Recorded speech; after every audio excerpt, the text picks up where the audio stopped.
Kegyelem néktek és békesség Istentől, a mi atyánktól, és az Úr Jézus Krisztustól. Amen. Csendesedjünk el, imádkozzunk. Urunk Istenünk, köszönjük neked, hogy itt lehetünk ismét a te színed előtt.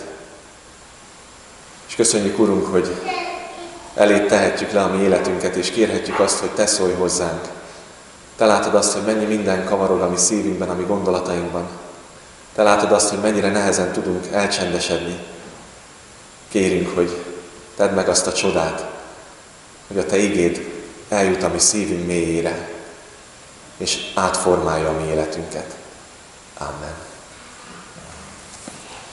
Hallgassák meg a testvérek a ma estére választott szent igét, amit megírva találjuk a János írása szerinti evangéliumban, a 8. fejezet 42. versétől a következőképpen.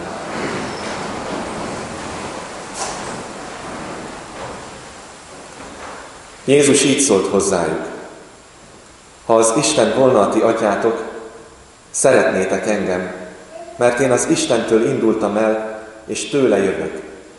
Nem magamtól jöttem, hanem ő küldött el engem. Miért nem értitek az én beszédemet? Mert hallani sem bírtátok az én igémet. Ti atyátoktól, az ördögtől származtok, és atyátok kívánságait akarjátok teljesíteni. Embergyilkos volt kezdettől fogva, és nem állt meg az igazságban, mert nincs benne igazság. Amikor a hazugságot szólja, a magáéból szól, mert hazug, és a hazugság atya. Mivel pedig én az igazságot mondom, nem hisztek nekem. Közületek ki tud rám bűnt bizonyítani? Ha az igazságot mondom, miért nem hisztek nekem? Aki az Istentől van, hallja az Isten beszédeit. Ti azért nem halljátok, mert nem az Istentől valók vagytok. Ámen.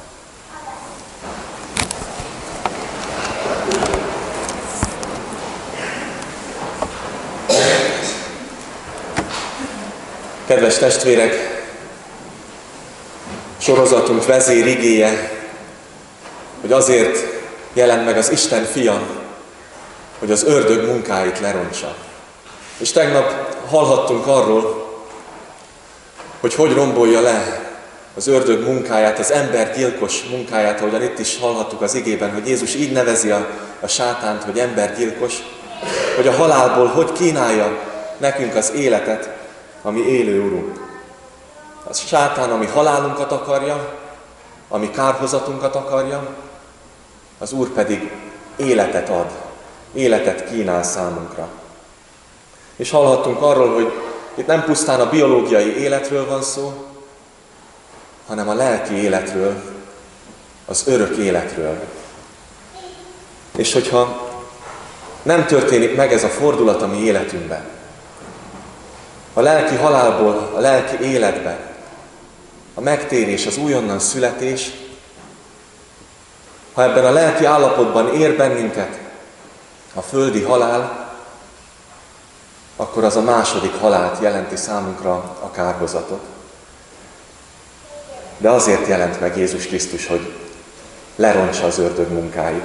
És olyan jó olvasni a zsidókhoz írt levélből, a 2. fejezet 14. verséből, mivel pedig a gyermekek test és vér részesei, ő is, azaz Jézus, hozzájuk hasonlóan részese lett ezeknek, hogy halála által megsemmisítse azt, akinek hatalma van a halálon, vagyis az ördögöt, és megszabadítsa azokat, akik a haláltól való félelem miatt egész életükben rabok voltak.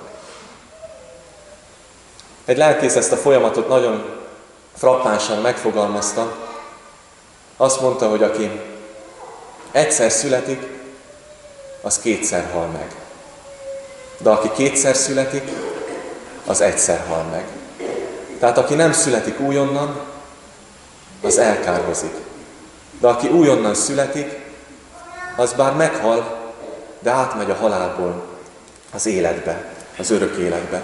És arról is szó volt, hogy ez itt dől el, és az jutott eszembe, hogy olyan ez, mint egy mérkőzés, egy sportesemény, aminek van eredmény hirdetése, de a sportesemény sem az eredmény hirdetésen dől el, hanem a küzdőtéren. És itt dől el a mi örökkévaló sorsunk, hogy hogyan viszonyulunk Jézus Krisztushoz.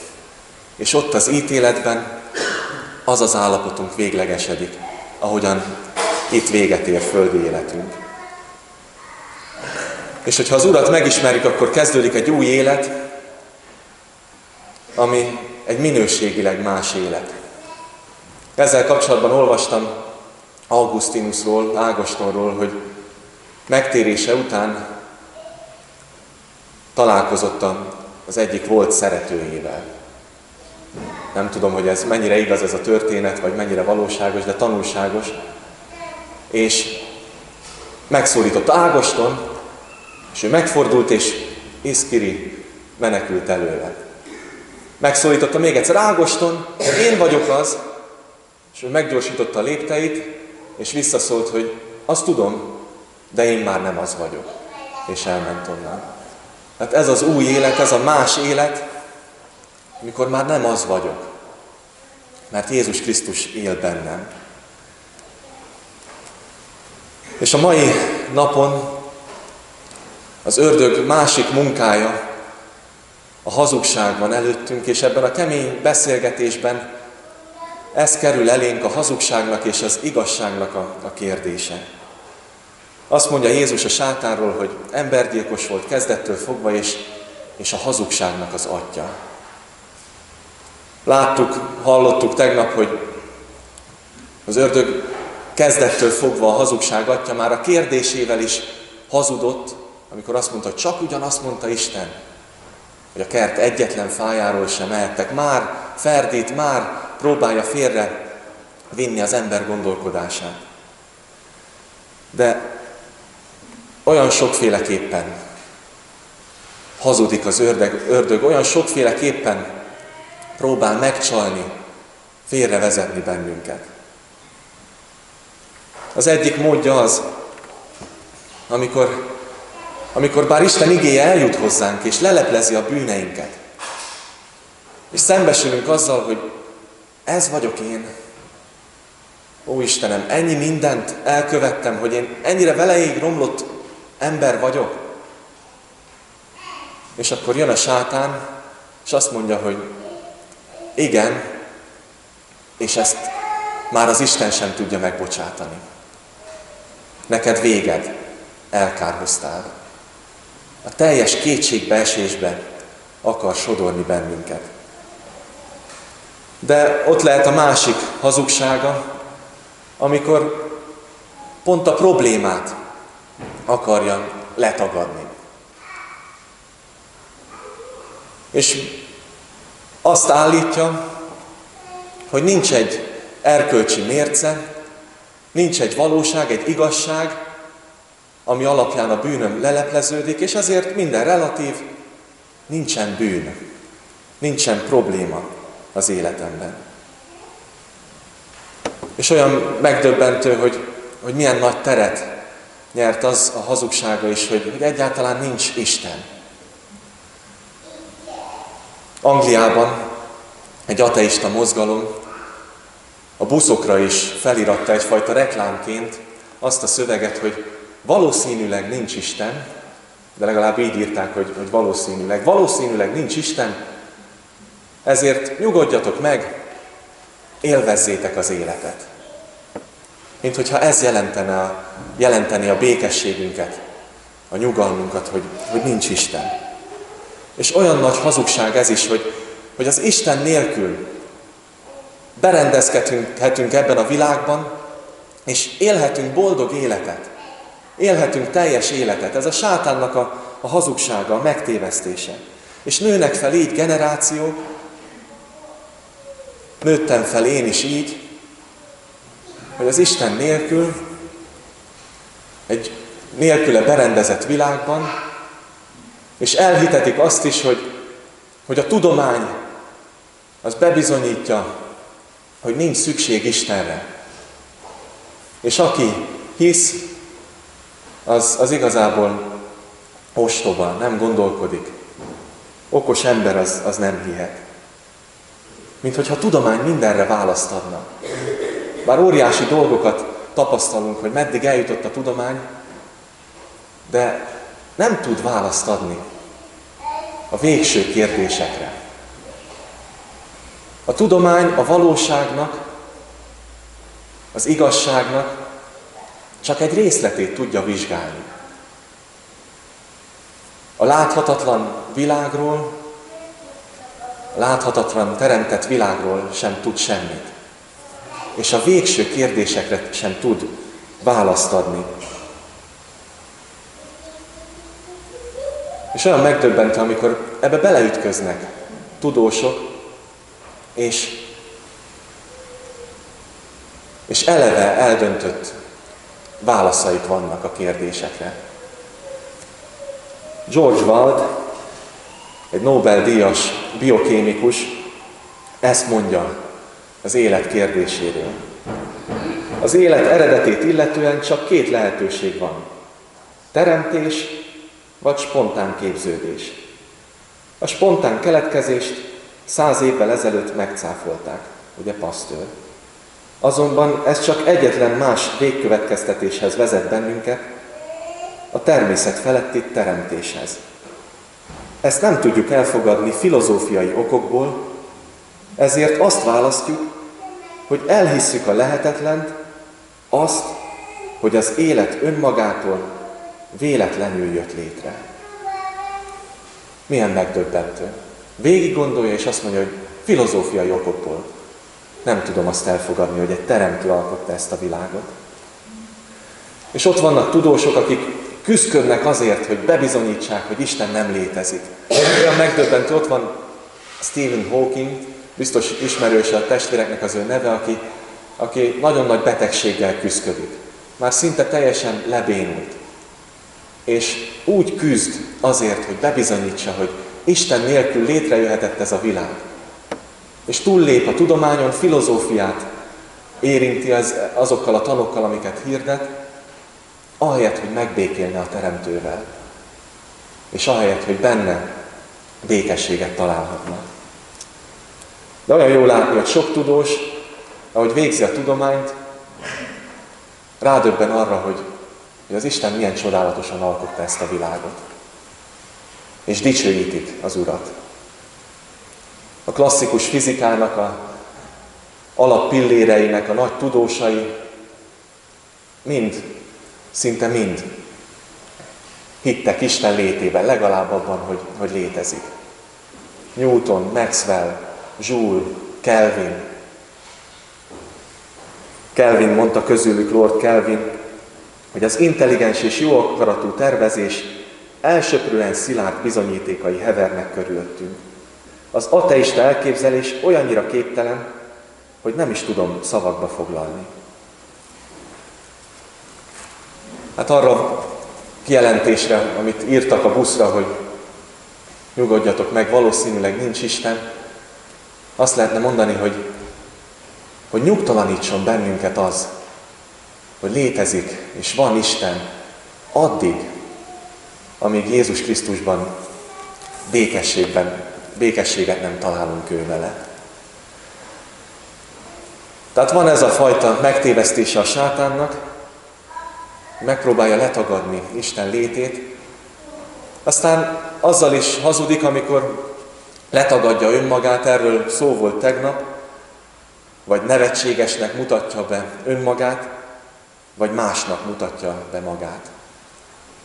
Valaki egyszer megkérdezte a barátait, haverjait, hogy mit gondoltok, hogy néz ki az ördög? És akkor ezek az emberek mondtak ilyeneket, hogy hát 2 szarva van, csúnya, szőrös, meg büdös, meg mindenfélét mondta, és azt mondta ez az ember, hogy nem így. Az ördög az szőke, csinos, dekoratív hölgy. Ezt férfiaknak mondta. De kinek hogy? Ahogyan énekelhettük is az énekben, és ahogyan szól az ige, hogy az ördög sokszor a világosság angyalaként mutatja meg magát. Vonzónak állítja be magát. És ezáltal csapdába bennünket. És olyan megtévesztő tud lenni számunkra az, amikor emberek azt mondják, hogy jó, én hiszek Istenben. Vagy beszélnek Jézus Krisztusról, és sokszor a beszélgetés során derül ki, hogy egészen mást ért Isten alatt. Egészen mást ért Jézus Krisztus alatt, mint a Szentírás. Szellemi hatalmasságokról beszél, de nem az élő Istenről. Mert az ördöggel is kapcsolatba lehet kerülni, és sokszor a világosság angyalaként mutatja be magát, és megtéveszt ezzel. És az ördög sokszor megtéveszt hamis vallásossággal. Ez alatt azt értem, amikor emberek követnek bizonyos szokásokat. Akár a Szentírásból is sok mindent tudnak, de az élő Istennel még sincs meg az igazi kapcsolatuk, az élő kapcsolatuk. És itt ebben az ige szakaszban is ilyen vallásos emberekkel találkozhatunk. Jézust elutasítják, benne elutasítják a valóságot, amit mond, hogy ő az Atyától jött. És azokat a dolgokat jelenti ki, amelyeket tőle hallott, amiket ott látott. A valóságot nyilatkoztatja ki, ott van előttük az élő Isten, ott van előttük a valóság, és elutasítják. És meg sem hallgatják. És keményen szól ezeknek a zsidóknak, ahogyan olvashatjuk az igében, ez valószínűleg a vallási vezetőket jelentette a zsidó emberek közül. És azt mondja nekik, hogy az ördög gyermekei. Az ördög az ő atyjuk. Mit jelent ez? Természetesen nem az, hogy az ördögtől származnának. Őket is a mennyei Atya alkotta, teremtette. De mégis az, ahogyan cselekszenek, az, ahogyan beszélnek, az, amilyen az életük, arról tanúskodik, hogy ők az ördögnek engedelmeskednek. És ezáltal ő az atyjuk. Ő az, akinek a cselekedetei, a hazugság, az embergyilkos volta, megnyilvánulnak az ő életükben.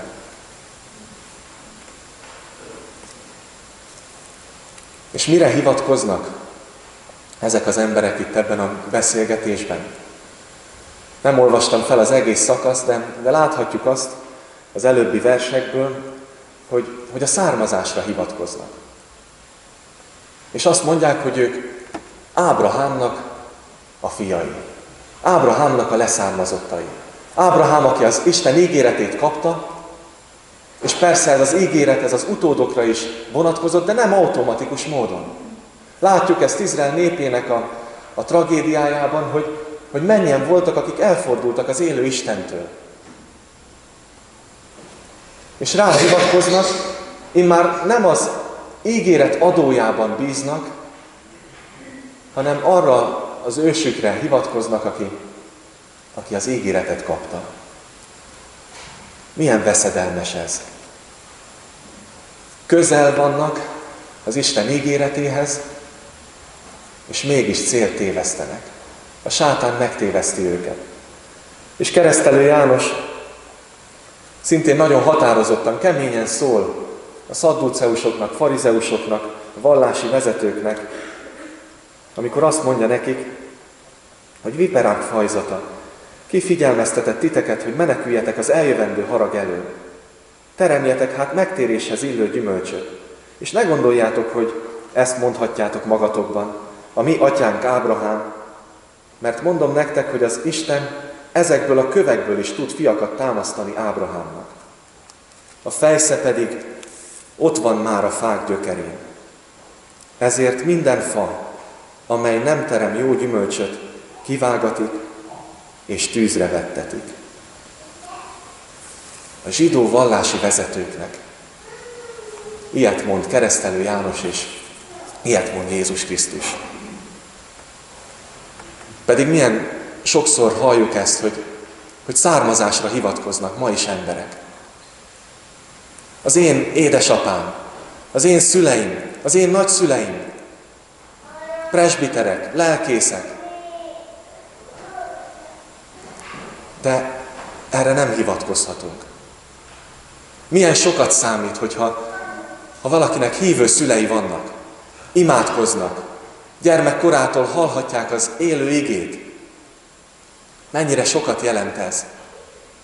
Timóteusnak is írja Pál, hogy ott volt a te nagyanyád és anyád, Lois és Euniké, a hamisítatlan hit ott volt a szívükben. Milyen sokat jelent ez. De ez nem üdvözít bennünket, hogy hívő szüleink vagy nagyszüleink vannak.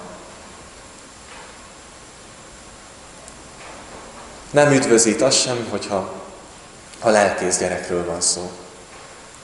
Én nem mondhatok el magamról ilyen származást, de a gyermekeim már lelkész gyerekek, sőt, lelkész unokák, meg lelkésznek a unoka, húgai, unoka öccsei, de nem hivatkozhatnak erre. Olyan megdöbbentő, hogy Nietzsche, a filozófus, ő is lelkész családból származik. A nagyapja, az édesapja is lelkész volt. Persze, nagyon korán elveszítette édesapját, de ez is mutatja, hogy önmagában ez a fajta származás ez nem elegendő.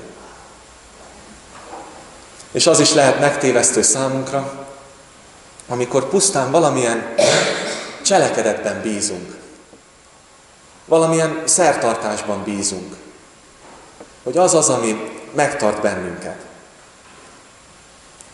Lehet, hogy valaki hallotta már a testvérek közül ezt a kifejezést, hogy leúrvacsorázom. Nagyon csúnya kifejezés. Hogy én bűnt elkövetek, de majd leúrvacsorázom. Oda megyek, és akkor elmondom Istennek, veszem az ostját és a bort, és akkor Isten meg kell, hogy bocsássa. Ahogyan Voltaire mondta, hogy a Schuster az cipőt készít, ez a mesterség, az Istennek meg az a mestersége, hogy megbocsásson.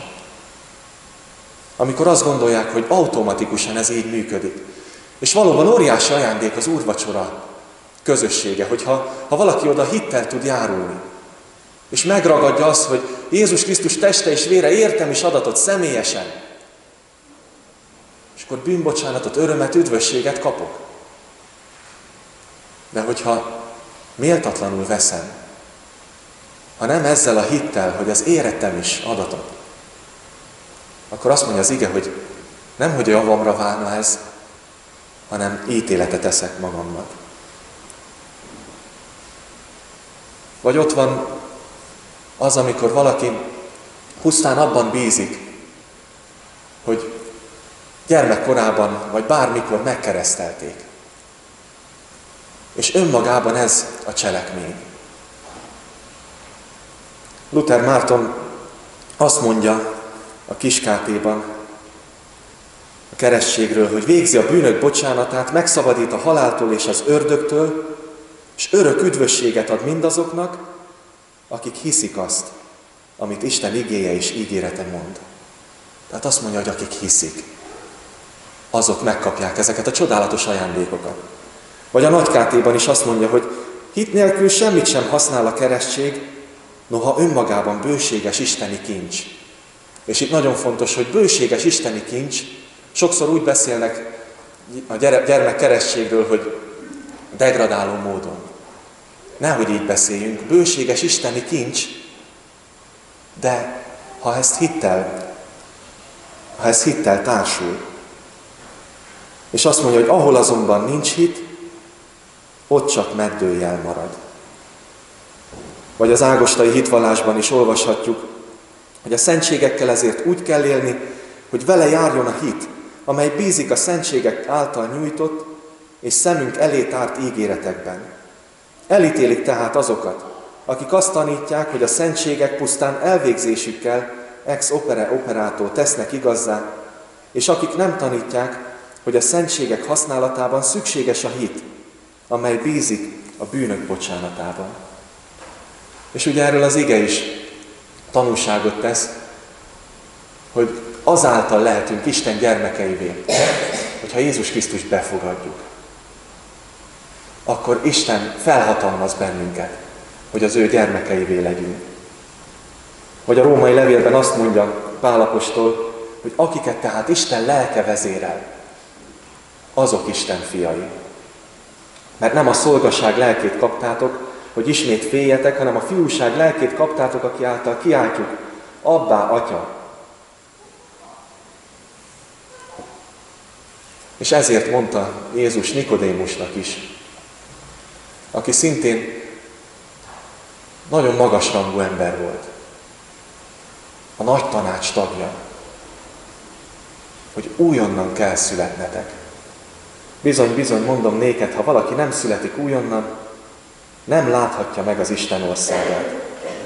És mondja neki, hogy ne csodálkozz, hogy ezt mondtam neked, újonnan kell születnetek. És olyan szomorú azt látni, hogy sokan ezek közül, a zsidók közül nem merték felvállalni Jézust. Olvashatjuk azt, hogy sokan hittek, sokan voltak, akik így háttérben maradtak, és sokan elutasították. János evangéliumában a 12. fejezetben ezt olvashatjuk, hogy mindazáltal a vezetők közül is sokan hittek benne, mégsem vallottak színt a farizeusok miatt, nehogy kizárják őket a zsinagógából, mert többre becsülték az emberektől nyert dicsőséget, mint az Isten dicsőségét. Mert megalázó lett volna bevallaniuk, hogy ők Jézus Krisztushoz tartoznak, hogy ők eddig nem ismerték igazán az Istent. Mert megalázó azzal szembesülni, hogy én eddig, bár azt gondoltam, hogy helyén van az életem, de nem éltem élő kapcsolatban az élő Istennel. De olyan jó, amikor az Isten szíven talál valakit, és ezt be tudja vallani. Lelkész elődöm már talán 10 éve szolgált, elmesélte nekem a halálos ágyán, hogy már majd 10 éve szolgált, amikor egy testvérrel való beszélgetés során rádöbbent arra, hogy bár sok mindent tud, de a lényeg hiányzik az életéből. És elmondta, hogy nagyon nehéz éjszakája volt, küzdött, és a sátán kísértette, hogy elveszett, hogy vége van, de aztán Isten az ő lelke által igéket juttatott eszébe. Ne félj, mert megváltottalak. Neveden hívtalak téged, enyém vagy.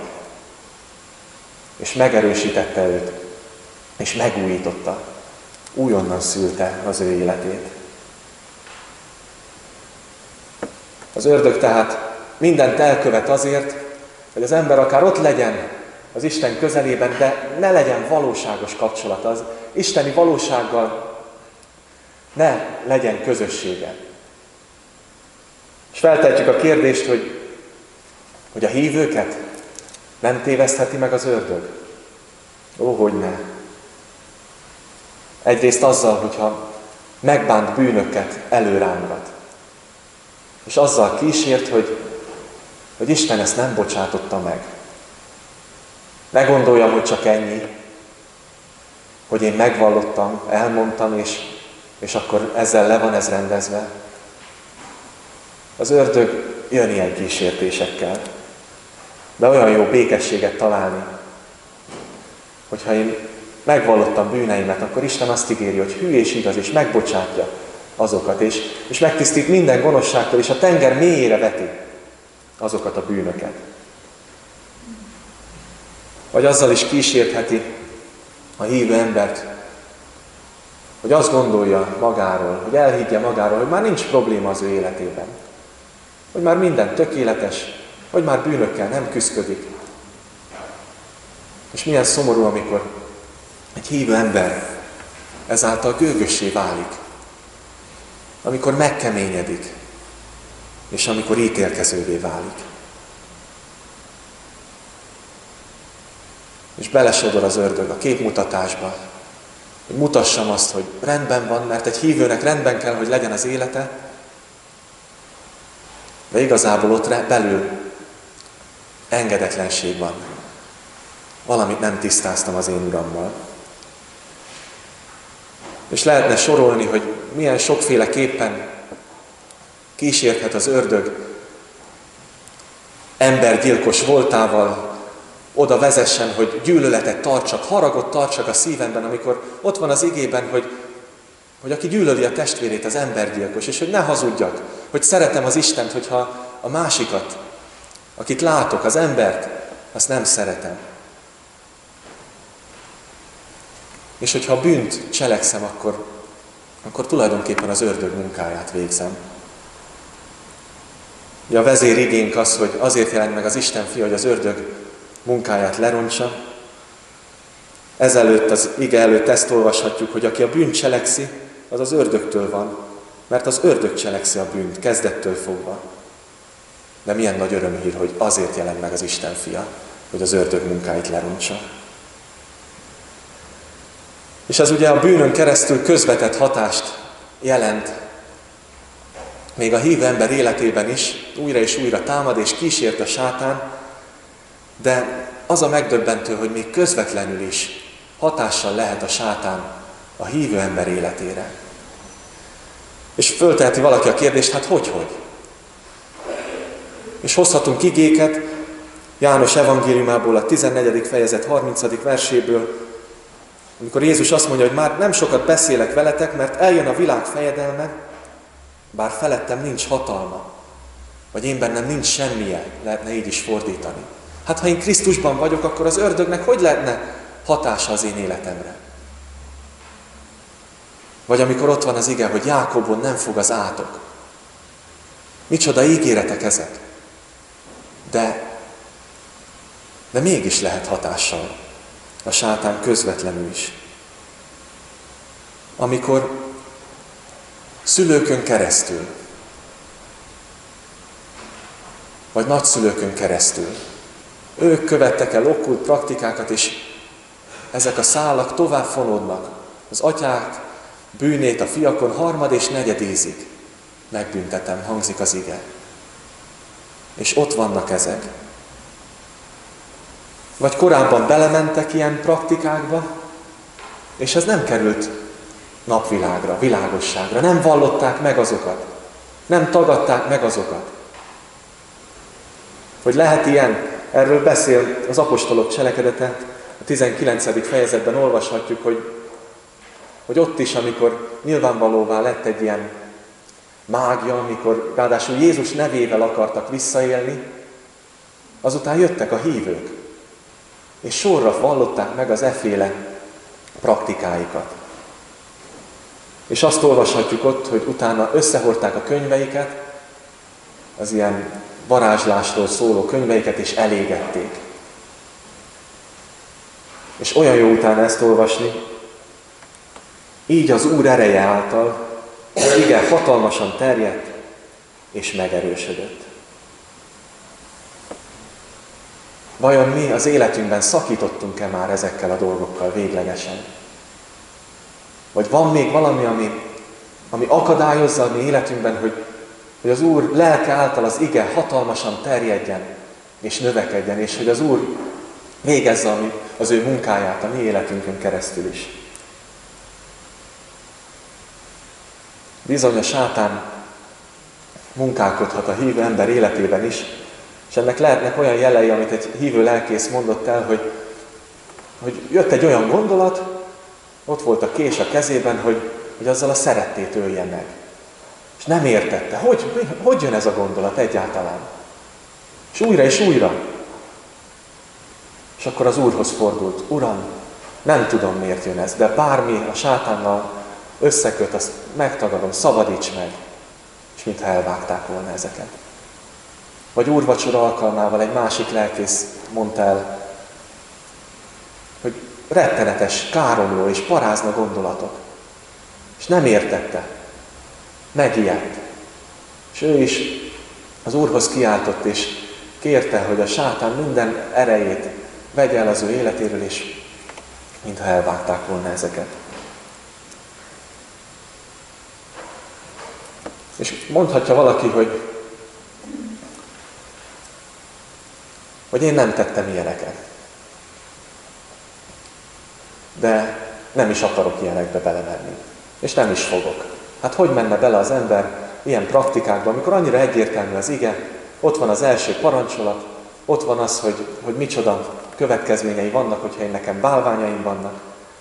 Ott olvashatjuk a korintusi első levél 10. fejezetében is. Pál azt írja, sőt inkább azt, hogy amit a pogányok áldoznak, azt ördögöknek áldozzák, és nem Istennek, azt pedig nem szeretném, ha ti az ördögökkel lennétek közösségben. Nem akarok ilyenben részt se venni. És az a megdöbbentő, hogy mégis belecsúsznak sokszor hívő emberek. Hogyan? Mert az ördög a világosság angyalaként adja ki magát, és megcsalja a hívőket is, akik nagyon figyelnek, még azokat is akár. Mert kínál különféle módszereket, és álnéven adja ezeket a praktikákat. Amikor valaki azt mondja, hogy ő a világért se varázsolna, és aztán, vagy venne részt ilyenben, és aztán jön valaki, aki orvosi köpenyben ugyanezt kínálja, és azt mondja, hogy elfogadom, mert ő szakember és tudós. Amikor az akupunktúrát végzik, aminek egyfajta varázslása a háttere. Vagy amikor a patikába bemegy az ember, és kínálják a homeopátiás gyógyszert, aminek okkult háttere van, de a tudomány oldaláról is nagyon támadják ezeket, mert például a homeopátiás gyógyszerben semmiféle hatóanyag sincsen. És olyan megdöbbentő, hogy pénzért árulják. És veszik az emberek, és csapják be magukat, hogy ezáltal gyógyulnak, mert persze van placebo hatás, de gondoljunk bele, hogyha ez működik, akkor mi által működik, hogyha nincs benne hatóanyag? És sokan úgy vannak ezzel, hogy még ha ilyen is, én meg szeretnék gyógyulni, és nemrég beszéltem egy barátommal, akiről kiderült, hogy gyógyíthatatlan beteg, ő is hívő ember, és rögtön jött az ördög, és kínálták ezeket a praktikákat. És a kétségbeesésében az ember elgondolkodik, hogy belemegy ezekbe. Vagy valaki azt mondja, hogy ő nem akarna a sátán erejével élni, semmi módon sem, és aztán van, aki jön trendi, melegítő ruhában, és azt mondja, hogy gyere sportolni, itt van a jóga. És akkor azt mondják, hogy hát van ennek valami vallási háttere, de mi azzal nem foglalkozunk, elkülönítjük a kettőt egymástól. Itt is győrött a püspöki hivatallal szemben ott egy reklám, jóga centrum, vagy mi az. És azt mondják, hogy ez csak sport. De hát a jóga az szorosan összekötődik egy vallási nézettel, amely tulajdonképpen a megistenülést kínálja. Ugye az ördög mondja azt, hogy olyanok lesztek, mint az Isten, és ennek az első lépése ez a fajta jóga, ez a fajta mozgás. És én nem akarok olyan lépést tenni, ami felé vezet. De még ha el is lehetne választani, annyira összefügg ez a kettő, hogy mások szemében összemosódhat. De vallom, hogy ezt nem lehet elválasztani. Vagy ott van a karate, amikor a fiatalok, gyermekek a terem szelleme előtt, a mester, a holt mester szelleme előtt hajolnak meg, és ezekkel az erőkkel dolgoznak. Vagy valaki azt mondja, hogy ő nem akarná, hogy az ördög a gondolkodásán uralkodjon, de amikor jön valaki és azt mondja, hogy hát ezzel okosabb lehetsz, meg jobban tanulhatsz, hogyha agykontroll tanfolyamot végzel, és akkor belemegy.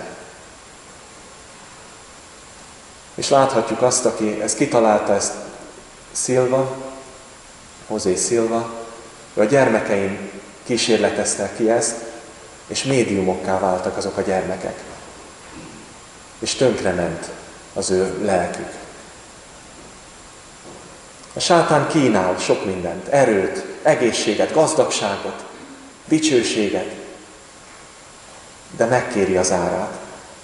És be akar csapni, be akar húzni bennünket, és óriási fronton támad, nagyon nagy felületen, médián keresztül, a pop világon, a rock világon, mindenféle területen keresztül a fiatalságot is. És úgy elgondolkodik az ember, hogy hát de mit lehet tenni?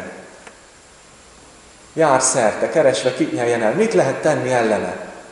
Hát mi magunk nem tudunk mit tenni. És a hívő ember is döbbenjen rá, hogy önmagában nem tud ellene mit tenni. De olyan jó, hogy a Szentírás nem arra indít bennünket, hogy rettegjünk a sátántól. Erre nemrég döbbentem rá. Lehet, hogy a testvérek, akik évtizedek óta olvassák a Bibliát, megcáfolnak, de én nem találom ott a Szentírásban azt, hogy arra buzdít bennünket az ige, hogy féljünk a sátántól. Valaki esetleg most gondolataiban felidézi azt az igét, hogy de mondom néktek, kitől féljetek, féljetek attól, aki minek utána megöl, van arra is hatalma, hogy a Gehennára vessen, bizony mondom néktek, ettől féljetek, de ezt nem a sátánról mondja az ige, hanem az Istenről mondja. És nem arra indít bennünket, hogy rettegjünk. Mert aki fél, az nem tud cselekedni. Aki fél, az sokszor kétségbeesésében olyat tesz, ami nem helyes. A sátán akarja azt, hogy rettegjünk, hogy féljünk. De olyan jó olvasni újra és újra azt az igét, hogy a mi Úrunk nem a félelemnek a lelkét adja, hanem az erőnek, a szeretetnek és a józanságnak a lelkét. És olyan jó ezekbe az igékbe kapaszkodni. Most is, amikor voltak ezek a terrortámadások. És a testvérem néhány nappal azelőtt költözött Párizsba, hogy ezek történtek. És írta az SMS-t, én pont nem voltam otthon, ifjúsági hétvégén voltam, és kapom az SMS-t este, hogy borzasztó dolgok történtek. És olyan jó volt ezt a 121. Zsoltárt küldenem neki, hogy az Úr a te őriződ, nem árt neked nappal a nap, és sem éjjel a hold, megőriz jártodban, keltedben, és ezt az igét is felidézni, hogy nem a félelemnek a lelkét adja. És nem az a mi feladatunk, hogy mindenben az ördögöt keressük. Kell, hogy erről beszéljünk. Kellett, hogy ezen az estén is ezek a kérdések előkerüljenek. De nem mindenben az ördögöt kell keresnünk, hanem azt mondja az ige, azt mondja az Úr, hogy engem keressetek. És éltek. És ő benne életünk van. És ő rávilágít arra, hogyha ő elé állunk, és őszintén elétárjuk az életünket, rávilágít mindarra, amit le kell tennünk. És ő az, aki fel tud fegyverezni bennünket, és ő az, aki Jézus Krisztus, aki által vissza tudjuk verni a sátán támadásait, aki által ellene tudunk állni.